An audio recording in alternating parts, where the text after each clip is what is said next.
Helmet লাগবে। সারা দেশে একযোগে বাংলাদেশের প্রায় আমরা একটা অভিযান পরিচালনা করতেছি। এটা প্রিয় দর্শক, ফরিদগঞ্জ পোস্টে আপনাদের স্বাগতম। হেলমেটবিহীন মোটরবাইক চালকদের উপর ফরিদগঞ্জে এক অভিযান পরিচালনা করা হয়েছে। 19শে মে রোববারের ওই অভিযানে কাউকে জেল জরিমানা করা হয়নি।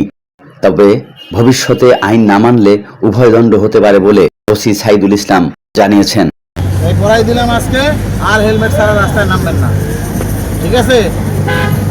আর না হলে কিন্তু হয়েছে দেখছেন ট্রাফিক একেবারে মামলা করে নেবেন। শ্রেষ্ঠ সন্তান আর আপনি বীর মুক্তিযোদ্ধা মানুষ হয়ে যদি আপনি আমাকে না শিখান যে হেলমেট লাগবে, তাহলে আপনার সন্তান হিসেবে আমরা কি শিখবো আপনার কাছ থেকে? বাংলাদেশের প্রায় সকল থানায় একযোগে আমরা একটা অভিযান পরিচালনা করতেছি। এটা সাধারণ মানুষকে অ্যাওয়ার করার জন্য। আমরা প্রতিনিয়ত দেখি সড়ক দুর্ঘটনায় আমাদের দেশে প্রতি বছর ন্যূনতম 7,000, 5,000, 8,000, 10,000 আমরা পরিসংখ্যান ঘাটলে দেখি হাজার হাজার মানুষ এই সড়ক দুর্ঘটনায় মৃত্যুবরণ করে, যার একটি বড় অংশ হলো এই মোটরসাইকেল। যারা হেলমেট পরিধান করেন না, আমরা তাদের বিরুদ্ধে একটা অভিযান চালাচ্ছি। যাদের হেলমেট নেই তাদের বিরুদ্ধে আমরা আইনগত ব্যবস্থা নিচ্ছি, এবং যারা সাধারণত বিশেষ করে গ্রাম থেকে আসতেছে, অনেকেই হেলমেট আছে কিন্তু বাড়িতে রেখে আসে, আমরা তাদেরকে বাধ্য করতেছি যে হয় হেলমেট নিয়ে আসেন, আর না হলে আপনাকে আমরা যে আপনাদের বিরুদ্ধে যে জরিমানা করার বিধান অথবা আপনাদের যে মোটরসাইকেল আটকের বিধান সেটি আমরা কিন্তু বাস্তবায়ন করব। আমরা আসলে কাউকে কষ্ট দিতে চাই না, আমরা শুধু মানুষকে সচেতন করতে চাই। আমাদের দেশে যে সড়ক দুর্ঘটনাগুলো হয় এগুলো রোধকল্পে আমরা বিভিন্ন জায়গায় অভিযান চালাচ্ছে।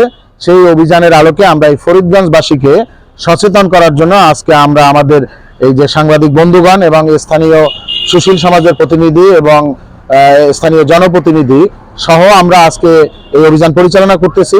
তো আমরা আশা করতেছি যে আমাদের এই ফরিদগঞ্জবাসীকে আমরা একটা সড়ক দুর্ঘটনাবিহীন ফরিদগঞ্জ উপহার দিতে পারবো বলে আশা করতেছি। সেই লক্ষ্যে আমরা আজকে র্যালি করলাম, এবং আমরা আজকে এই উদ্যোগটি যেটি সমাজের সকল শ্রেণী থেকে সাধুবাদ পাচ্ছি, সেটি যেন আমরা প্রতিনিয়ত অব্যাহত রাখতে পারি। পাশাপাশি এই এলাকার জনগণও যাতে সড়ক দুর্ঘটনার হাত থেকে বেঁচে যায়, সেটির জন্য আমরা মূলত এই প্রোগ্রাম অব্যাহত রাখবো। আর যদি সকলে মিলে আমরা কাজ করি তাহলে আমরা সফল হব। ঢাকাতে আপনি দেখবেন কোথাও একটি লোকের মাথায় মোটরসাইকেল হেলমেট নেই এরকম লোক কিন্তু ঢাকাতে দেখা যায় না, এবং সেখানে কিন্তু মোটরসাইকেলে হেলমেট ছাড়া পাওয়া গেলে সাথে সাথে অ্যাকশন। ইদানিংকালে আমরা দেখতেছি যে ঢাকা মেট্রোপলিটন পুলিশে পুলিশ লেখা স্টিকার, সেটির বিরুদ্ধে মামলা আগে দেওয়া হচ্ছে। তা আমাদের পুলিশ সদস্য যদি হেলমেট বিহীন অবস্থায় পাই, তার বিরুদ্ধে মামলা দিতে আমরা সবার আগে দিব। তো সুতরাং এটি আমার ঘর থেকে শুরু হয়েছে, এটি বাইরে যারা আছে ঘরের বাইরে তাদের বেলায় অবশ্যই কঠোরই এটা হবে। এই আন্দোলনটা আমরা আশা করি যে এবছর এই আন্দোলন আমরা যুগপৎ করব।